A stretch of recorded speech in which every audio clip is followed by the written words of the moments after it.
네, 열린시장 작전타임 시간입니다. 투자자문 운용역들과 함께 전략 점검해보는 시간인데요. 오늘은 정종현 운용역 모셨습니다. 운용역님 안녕하세요. 예, 안녕하십니까. 네, 반갑습니다. 오늘 작전면 어떻게 준비하셨을까요? 네, 사실 간밤에 이 미국의 백발이 성성한 여자분께서 이 금리를 동결한다는 얘기를 하고 나서는 사실 미 증시는 별 영향 없었죠. 그러니까 브라질 증시가 1%나 하락세를 보였습니다. 그러니까 오늘 우리 증시의 어떻게 보면 하락은 그 예견된 그런 상황이라도 볼 수 있겠는데 결국에 옐런 총재의 이러한 시장과의 어떤 밀당은 여전한 불확실성으로 남아있다라고 하는 작전명을 드리도록 하겠습니다. 네, 뭔가 확실히 어떤 쪽에서는 그냥 차라리 매도 먼저 맞는 게 낫다, 올리는 게 훨씬 더 낫지 않을까라는 얘기도 나왔기는 했는데 어쨌든 동결로 결정이 나왔습니다. 계속해서 시장과 밀당을 할 거다 이렇게 얘기를 해주셨거든요. 이게 뭐 사실 이제 오늘 이제 지수 움직이는 거나 아니면 종목 움직이는 거를 보시면은 뭐 제약이라든가 바이오주를 들고 계신 분들에게서는 그래도 다행이다라고 하는 생각을 하실 수 있을 것이고 시장 전체적인 어떤 구도로 봤을 때는 결국에는 말씀하신 것처럼 매를 미리 맞는다라고 하는 그런 측면에서 인상이 먼저 됐다라면은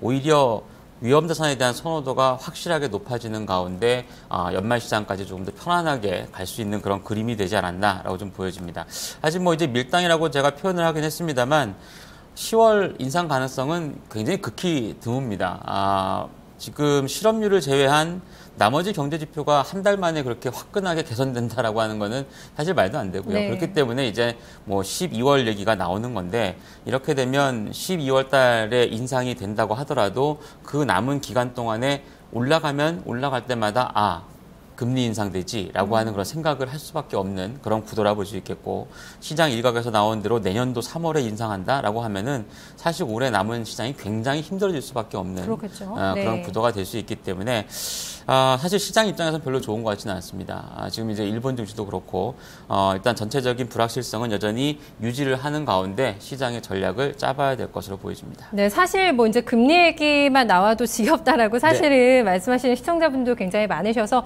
내년 3월까지 가면 정말 힘든 좀 시장이 되지 않을까. 12월 쪽으로 일단은 지금 현재 보니까 무게가 좀 많이 기울고 있는 것 같습니다. 이렇게 불확실성이 남아있는 시장에서도 매매를 진행을 해야 되거든요. 좀 미션들 어떤 거 주실까요? 첫 번째로서는 사실 오늘 만약에 이 부분이 좀 괜찮았다라면은 아마 유가증권 시장 이 정도까지 하락하지는 않았을 것 같은데 첫 번째로서는 역시 외국인들의 매매 동향 주목해야 될 것 같고요. 두 번째로서는 지수가 이제는 상당히 다시 한번 갇힐 가능성이 높겠죠. 그렇다면은 박스권에서의 어떤 시장이 움직인다.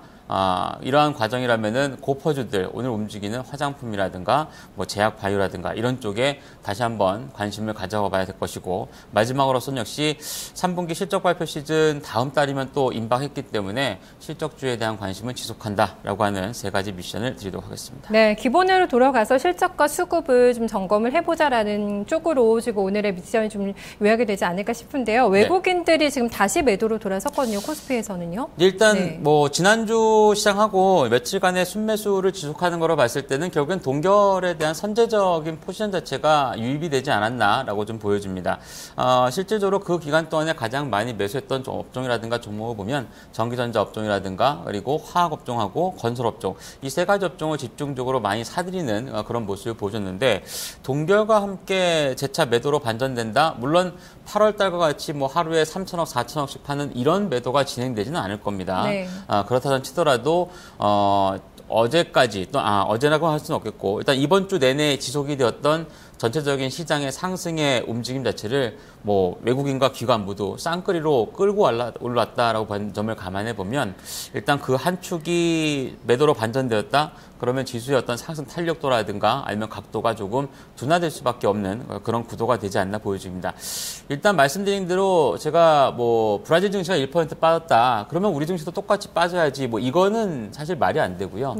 다만 이제 금리 동결의 어떤 효과라든가 파급 효과가 선진국 시장보다는 이머징 마켓에 조금 더 많은 영향을 미칠 수밖에 없기 때문에 아마 오늘 하루는 매도라고 해도 내주 시장 이후에 다시 뭐 매수로 반전되거나 이렇게 된다라면은 지수의 어떤 하락은 그렇게 크지 않을 것으로 보여지기 때문에 이 부분은 다음 주에도 중요하게 봐야 될 것 같습니다. 네, 오늘 하루 만의 움직임으로 섣불리 예단을 할 수는 없을 것 같아요. 일단 한 700억 원 정도 현재 매물 나오고 있는데 오늘 규모 언제 정도 나오는지 봐야 될 것 같고 또 다음 주 정도에는 매수 전환이 나올 수도 있는 거니까요. 좀 포지션 정리 점검해 보겠습니다. 고PER주의 좀 강세 두 번째 미션으로 주셨는데 시장에서 그러니까 프리미엄을 좀 부여받고 있는 종목들이죠. 어떻게 보면은 달리는 말이 더 달린다라고 봐야 네. 될까요? 뭐 사실 많이 달려가지고 최근에 한두 달은 아주 푹 쉬었죠. 그래서 많이 내렸는데 네. 내려와서 또 이제 메리트가 생기지 않았나 생각이 됩니다. 제가 이제 지수의 어떤 구도라든가 시장의 그 움직임하고 같이 업종이라든가 종목군들 여러 가지로 말씀을 많이 드리는데 뭐 지난주까지만 해도 시장이 8월 달에 장중 1,800을 찍고 올라오는 그런 과정에다가 금리가 인상이 되었을 때 어떤 대형주 쪽의 어떤 포지션이 강화될 수 있는 이런 것들이 많이 있었기 때문에 지수 관련 대형주 쪽에 대한 관심도를 많이 말씀을 드렸습니다.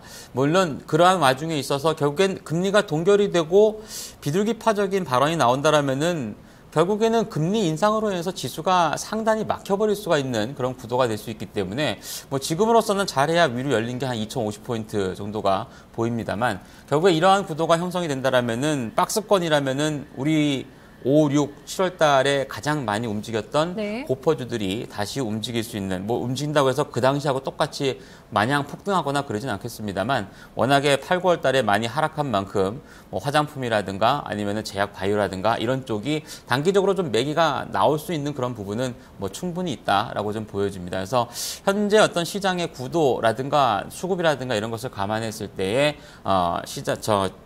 요 며칠 전과는 조금 차별화될 수 있는 그런 구도들이 나오고 있으니까 뭐 이런 쪽에 대한 고퍼주들에 대해서 관심이 있으신 분들 같은 경우는 뭐 이번 타이밍에 살짝 한번 발을 담가 보셔도 괜찮은 전략이 되지 않을까 보여집니다. 네, 마지막으로 이제 실적 봐야 되잖아요. 네. 추석 지나고 나면 이제 본격적으로 기업들 실적 발표가 나오게 될 텐데요.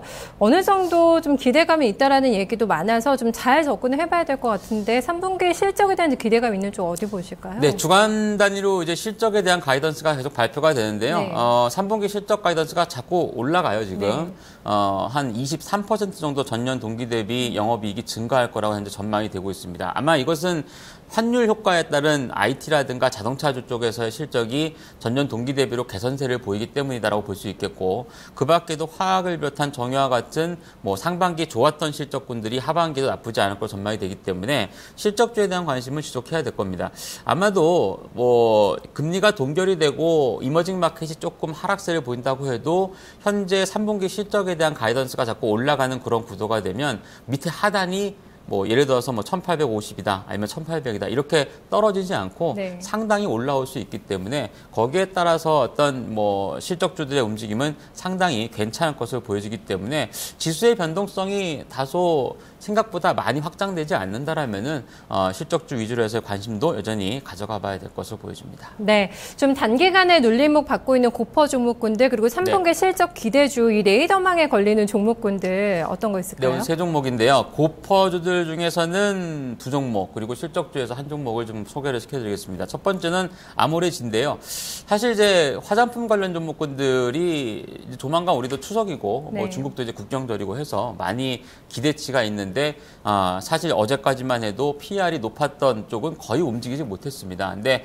오늘 이제 한 3%대 강세 기록하고 아모레 퍼시픽이라든가 뭐 주변에 한국콜마, 코스맥스 관련된 종목군들이 일제히 강세를 기록한다는 건 그만큼 시장의 구도가 고퍼주들을 원한다라고 하는 그런 관점에서 접근을 해보시면 좋을 것으로 판단이 되고요. 두 번째 LG생명과학은 오늘 뭐 목표 주가 유지에 투자 의견 상향 조정도 있었습니다만 고퍼에다가 또 하반기 실적에 대한 부분도 기대를 해볼 수 있다라면은 충분히 공략을 해봐도 될 것 같습니다. 마지막으로 건설주 중에서는 가장 좋은 실적을 내놓을 현대산업개발을 소개를 시켜드리도록 하겠습니다. 네, 전반적인 건설주에 대한 기대보다는 현대산업에 대한 기대감이 네. 높다라는 말씀이신 그렇습니다. 거죠? 네, 알겠습니다. 오늘 말씀 잘 들었습니다. 감사합니다. 네, 지금까지 정종현 운용역과 함께 또 전략까지 점검을 해드렸습니다. 오늘 개장 초반보다 코스피 지수가 그래도 낙폭 줄이면서 상승 전환까지 앞두고 있는 상황이고요. 코스닥 장중 고점 구간입니다. 지금 680선을 회복하고 있고요. 681선까지 올라서면서 1.6% 이상의 상승 보여주고 있습니다. 오늘 좀 포트폴리오 고민하고 계신 분들 여전히 많으실 것 같은데요. 12시 증시 타파 시간에 도와드리고 있습니다. 서울 전화고요. 2128-3388번으로 전화 주시면 12시에 포트폴리오 상담도 받아보실 수가 있습니다. 오늘 저 열린 시장 상한가를 잡아라는 여기서 인사드리겠습니다. 함께해 주신 여러분 고맙습니다.